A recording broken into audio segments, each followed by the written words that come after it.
I'm Peter Underwood, and this is one of a series of videos about Shire Living establishments across Staffordshire, Shropshire and Telford and Wrekin.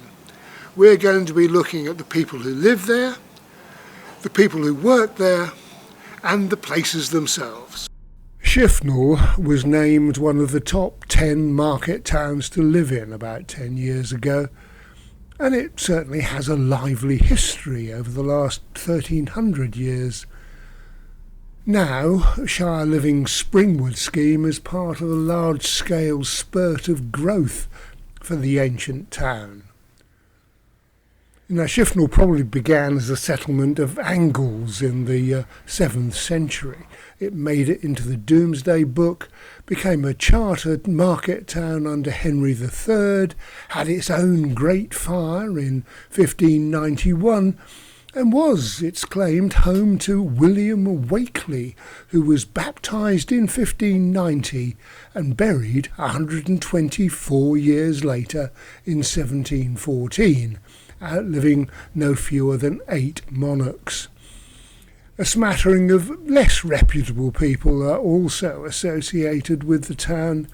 Aston Hall was home to tobacco plantation and slave owners George Austin and John Moultrie.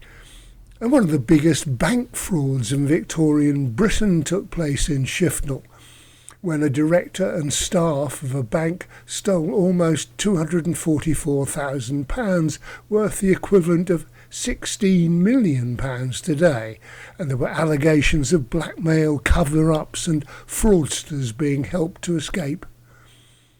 Another bank in the town, 100 years or so later, Barclays, was robbed in 1991 when thieves drilled into the strong room, escaping with £50,000, and hit again in 2013 and 2017 by armed robbers. And in 2009, a local building firm collapsed with £45 million in debts, and it was later discovered that a 2-kilogram ruby, listed as one of its assets at £11 million, was really worth just £8,000. Never a dull moment, and Shifnal is now a town scheduled to grow considerably, with plans announced 8 years ago to grow the population by half as much again, and ideas for even greater expansion currently in the works.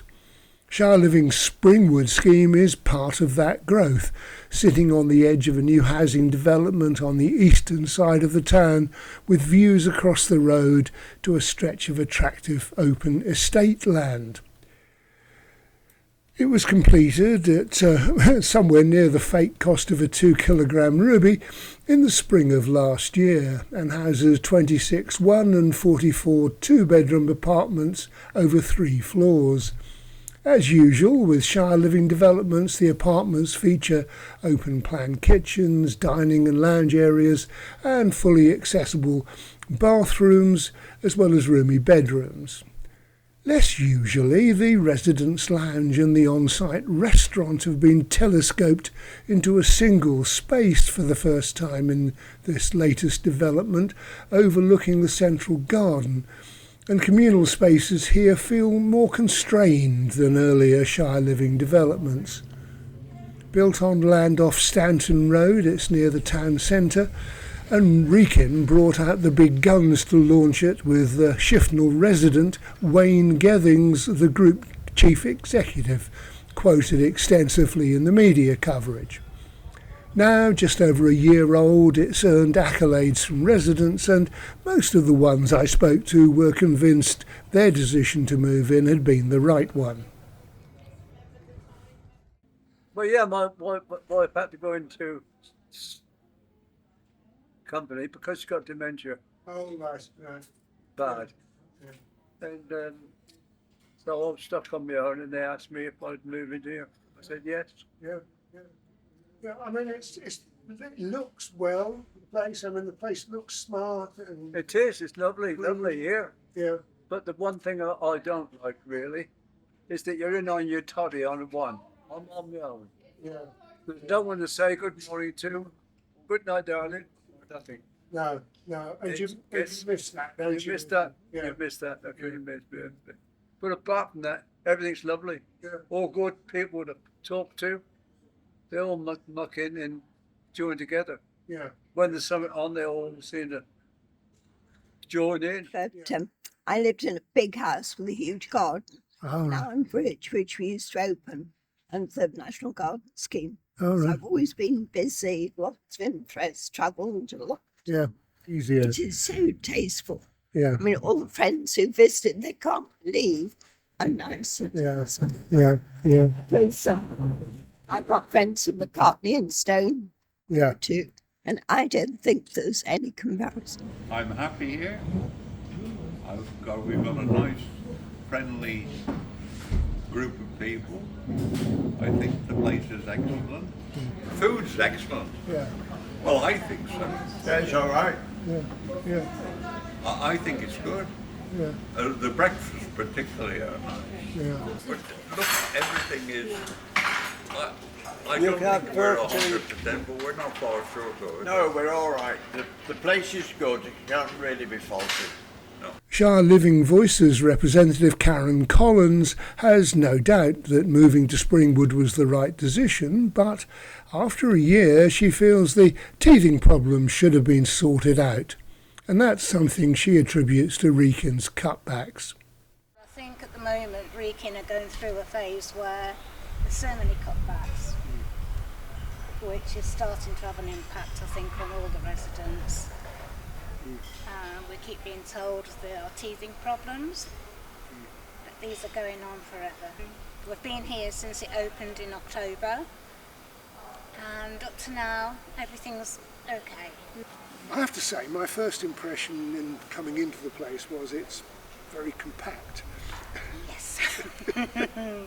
That's a good word. Yeah, but it's a polite way of It is, saying yeah. it. But it is, isn't it? And It there's- is, yeah. But generally speaking, I mean, you can't, I mean, apart from the heat thing, you can't fault the apartments, I wouldn't have Oh, the thought. apartments are wonderful. I love it here. Absolutely love it here. You've got lovely people. I mean, the only problem here, really big major problem, is parking. I mean, we had our summer fair on Saturday, and when I came back from the doctors, I couldn't park. What's the best thing about the place? The quiet, the other residents, we have some lovely times.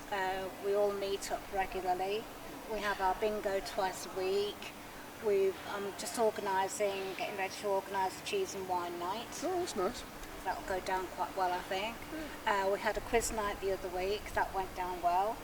Yeah, we're trying to do things for ourselves, not just rely on the staff to do everything for us. Yeah. Because as they say, it's independent living. Yeah. Actually, overall, it's okay. It Yeah. really is. I mean, it's changed my life living here.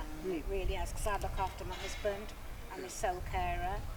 And we lived in Newport before, and I never saw so unless I went out shopping.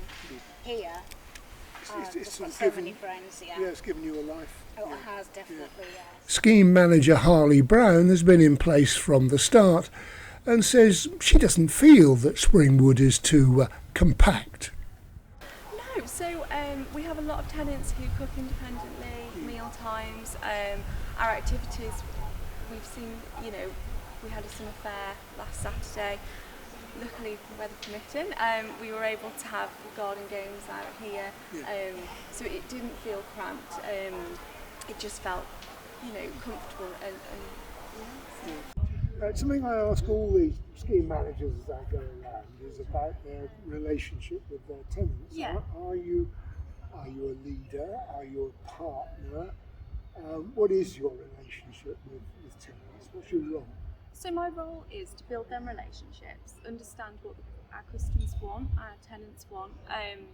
Obviously sometimes that's achievable, sometimes it's not, ideally if we had more space, then I can't grow the car park and I can't do those things. But whatever I can try and do, I will always ask the question, find out if we can do it and why, if not. And I think most of the time people do understand that there are limitations to what we can do. But by and large, I'd like to think that I try and accommodate requests and kind of put things things in place To where I was asking you about your relationship with tenants, because the way I put it to one of your colleagues was, do you tell them what to do, or do they tell you what to do? Oh gosh, so I'd like to think I don't, I suppose my main priority is keeping everybody safe, so whether that's in a health and safety capacity, and what I do find works really well is explaining to people the reasons why something's been decided, and I think from that people then understand the risks that are associated and are able to make, we have 70 apartments and nearly 100 tenants, so keeping everybody safe is really important, and it's a big job, and everybody's got different ideas, because where they've previously lived, they can have candles, or they can have whatever, and it's just about accepting. And this is a generation that didn't have a lot of truck with health and safety. Yes. So it is about that explaining and that learning, isn't it? So we've got a lot of apartments, a lot of people that we have to keep safe, and that's paramount. But within that framework, you have to have a relationship with tenants that gives them at least the feeling that they have some control over their own lives. Absolutely, and that's something I've always promoted. Everybody lives independently. We just, whether that's in a care aspect, we give them the tools to be able to live independently, and future-proofing really. So if they do need us, they know where we are. Yeah.